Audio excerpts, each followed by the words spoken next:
people like 3 Ps, you and your bottom line can you know, frankly.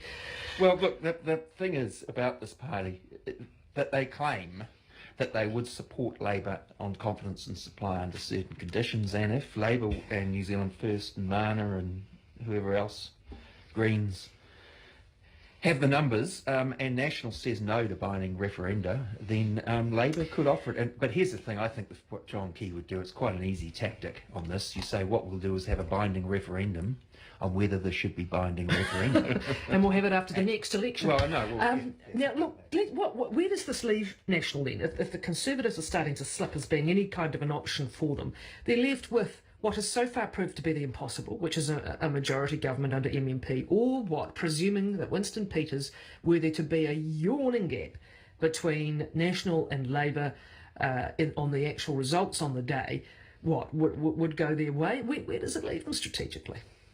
National? Yes. Well, they've got to try and go for the 50%, I think, because they really have burnt off the coalition partners. You know, Peter Dunn may or may not win Ontario. I think the ACT candidate, whose name eludes me, will win. David Seymour. David Seymour. But that may not be enough if they dip below it. And The Māori Party is the other unknown. Well, that's right. But, you know, I think they'll be lucky to have one seat. So I still think it's game on. And I think National is actually heading towards sort of 42, 43 at the moment, if you look at the trajectory. But Labor really has to pick up its act, and there's no silver bullet. What I can say is that the candidates are out there working very hard. I talked to one in Hawke's Bay over the weekend who was putting up his 100th billboard. Their door knocking, their telephone canvassing is miles ahead of where it was last time. The policy is coming out. So all the little technical bits are working. Right. On those hoardings you're referring to in the Hawke's Bay, Mike. What is Vote Positive about? Sorry. Did they refer to the Labour Party or the names of the candidates? Both. Do they have pictures of David Cunliffe on them? Yes, there are Cunliffe hoardings around. Oh, really? I don't know about in Hawke's Bay. What are you seeing, Matthew? Well, I'm seeing, I haven't seen a picture of David Cunliffe on a Labour Party hoarding in Auckland. Go to Kiki. I've seen the candidates and I've seen Party Vote Labour, but I've never actually seen a picture of Cunliffe on their hoardings. They're out I think they've been distributed to the candidates, but many of the candidates are choosing not to put them up. That's an interesting theory that was floated again in the rant at the weekend, that particularly candidates who were not on the list and were felt vulnerable, or who were on positions on the list where they would feel unsafe, would focus on party vote. Or who were elected not to be on that. But sorry, just one thing. Mike is absolutely right, and I think that let's get some points of agreement. ACT, United Future and the Maori Party are all in deep trouble. Okay, to the other business of last week, the release of the latest lot of Immigration Service emails in the .com decision, its allusion to the fact that there had been political pressure and the SIS removed its opposition to .com getting permanent residency within 90 minutes of this conversation. And honestly, are people keeping up? Is the bombshell going to be a bombshell? And how much is this helping, or ultimately will it turn people off? Internet mana. Your thoughts, guys? I can't find anyone who doesn't think Kim.com's much trumpeted announcement will be anything other than a fizzer. However, let me give you a caveat on that. He set out to destroy John Banks and has done so. So don't be too surprised if it isn't a fizzer.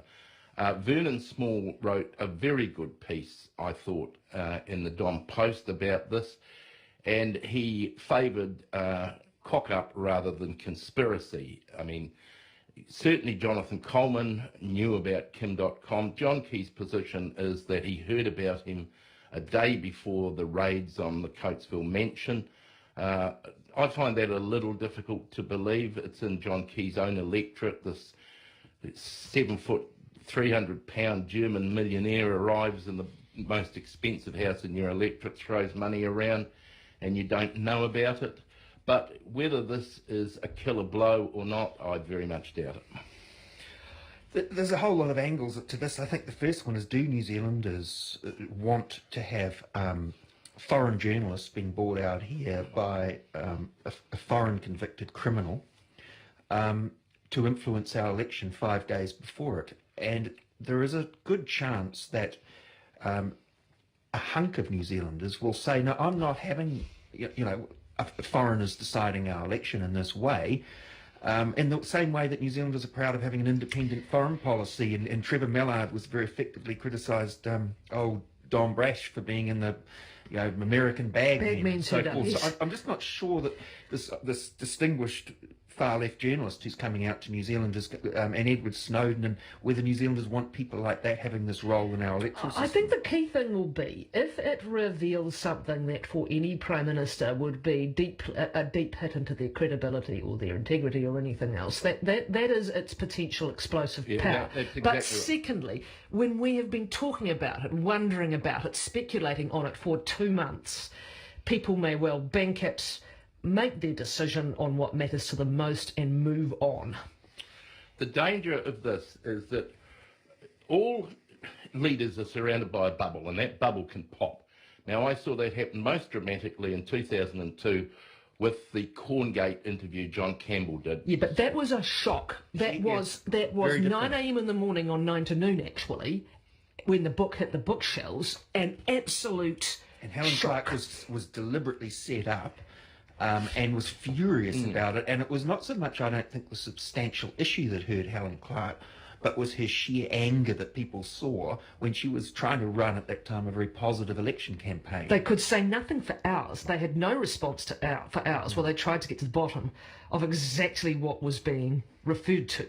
So what I'm saying is, even if it is a shocking revelation, if you spin it out this long, does it have the same impact? No, it doesn't. But, these things can have a marginal effect, 2, 3, 4%. Don Brash and the, although I always argued that result, I'm not going to go into the details now, that result was not turned, the actual election result was not turned by the Brethren revelations. Boy, oh boy, it did not help in the last days of that campaign. And Labour Party pollsters say that what happened after the exclusive Brethren was revealed was that the focus groups for the Labour Party started to show people thought Don Brash was a bit odd, and that meant that the message, don't put it all at risk, resonated more strongly.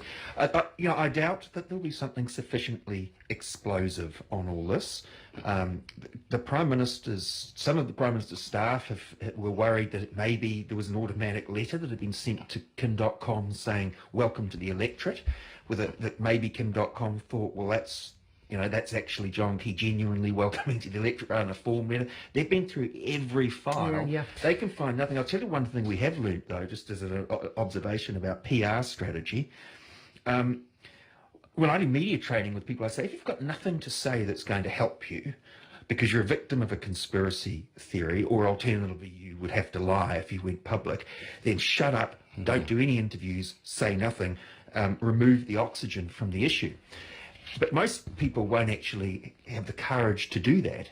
But you'd have to say, given how explosive this was less than a week ago, They've done very well. They've done well. The oxygen's gone. We're now talking about blowing up planes Which and war in Gaza. doesn't mean it won't be back when the Parliament resumes for a very short, quick hit final Look, session. Matthew's absolutely right here. There's an old adage, if you're in a hole, stop digging. Righto. Thanks, guys. Matthew Hooton and Mike Williams, our political commentators.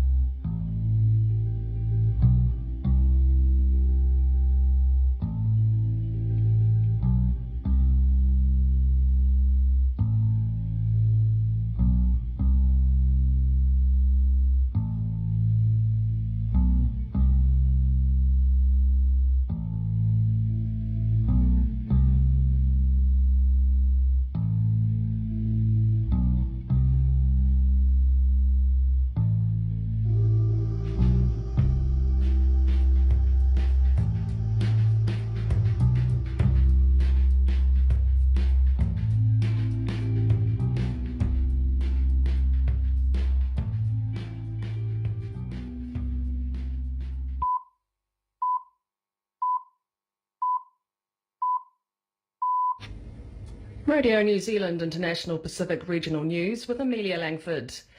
The Cook Islands Democratic Party says the election count was inaccurate and it will challenge the results. According to official results, the Cook Islands Party won an outright majority with 13 seats in the 24-member parliament. The Democratic Party won 8, but its leader Wilkie Rasmussen lost his seat to Willie John. The One Cook Islands movement has won 2 and 1 seat is tied. The president of the Democratic Party, Sean Willis, says the vote count was mishandled. There are a lot of question marks hanging around with why a lot of democratic vote by declarations were disallowed, which were crucial in some outer island seats.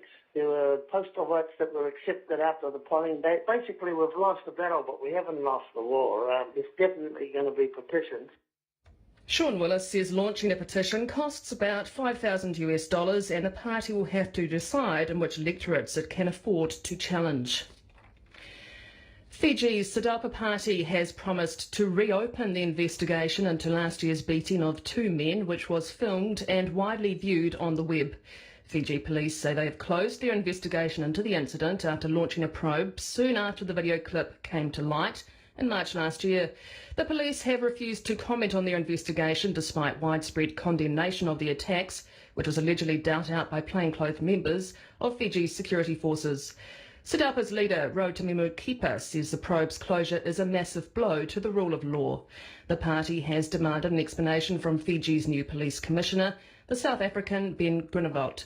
She says the SEDAPA government would want to know what kind of inquiry was conducted and how many people were interviewed. SEDAPA has also called on the Prime Minister and Fiji First Leader, Frank Bainimarama, to explain his party's policy on the application of the law.